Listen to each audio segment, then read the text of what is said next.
Hey guys, welcome to reporter Didi, जहां पर मैं आपकी दोस्त और आपकी होस्ट प्रिया पांडे आपके लिए क्या ये रिश्ता क्या कहलाता है कि खास अपडेट्स लेकर हाजिर हुई हूँ। बता दें कि आर्यन को देखने वाले घर आ गए हैं और वो उनकी अरमान की बिंदनी से यानी भाभी सा से मिलना चाहते हैं आर्यन की। ऐसे में भाभी सा ने साफ साफ इनकार कर दिया कि भाई मैं ना तुम्हारी पत्नी होने का कोई दिखावा नहीं करना चाहती हूँ, मुझे तुम्हारी बिंदनी नहीं बनना है। अरमान ने भी साफ साफ कह दिया कि मैं भी कोई दबाव नहीं डालूंगा। लेकिन इससे आर्यन का रिश्ते क्या क्या होगा।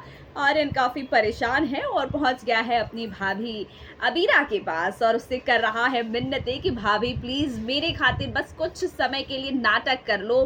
प्लीज, मैं आपको हकीकत में हस्बैंड वाइफ बनने के लिए नहीं फोर्स कर रहा हूँ, बस कुछ समय के लिए नाटक कर लो जब तक मेरी और उसकी गर्लफ्रेंड की जो शादी है वो नहीं हो जाती है। ऐसे में अब हमारी अबीरा अपने प्यारे देवर आर्यन की बात मानते हुए अरमान की बींदनी बनने का नाटक करने को तैयार हो गई है। लेकिन इसी बीच खिचड़ी पकाई जा रही है मायरा और मुक्ति के बीच में, जहां उन दोनों ने ये तय कर लिया है कि क्यों ना मेरे मॉम और तेरे डैड को मिला दिया जाए और इन दोनों की शादी करा दी जाए और ये एकदम परफेक्ट मैच होगा।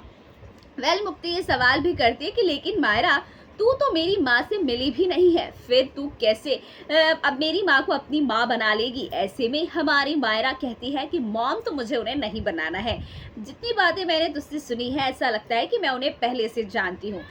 मायरा, आप तो उन्हें जानती ही हैं क्योंकि वो आपकी ही माँ है जिनसे आप बेइंतहा नफरत करती हैं, और जब ये सच आपके सामने आएगा तो शायद ये नफरत मुक्ति से भी हो जाए। लेकिन फिलहाल इन दोनों की खुशी का ठिकाना नहीं है। अब देखना ये दिलचस्प हो रहा है कि मुक्ति और मायरा जो खिचड़ी पका रहे हैं उस खिचड़ी में इन्हें कामयाबी मिलती है या नहीं।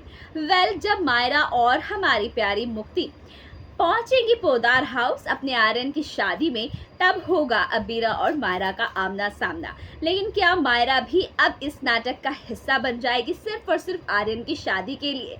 और इसी बीच दोनों के बीच की नजदीकियां बढ़ती नजर आएंगी, दूरियां खत्म होंगी। तमाम चीजों को लेकर आपका क्या कहना है? आप अपनी राय हमारे कमेंट बॉक्स में कमेंट करके जरूर बताइएगा। साथ ही साथ अगर आप रिपोर्टर दीदी पर नए हैं तो इसे सब्सक्राइब करना मत भूलिएगा।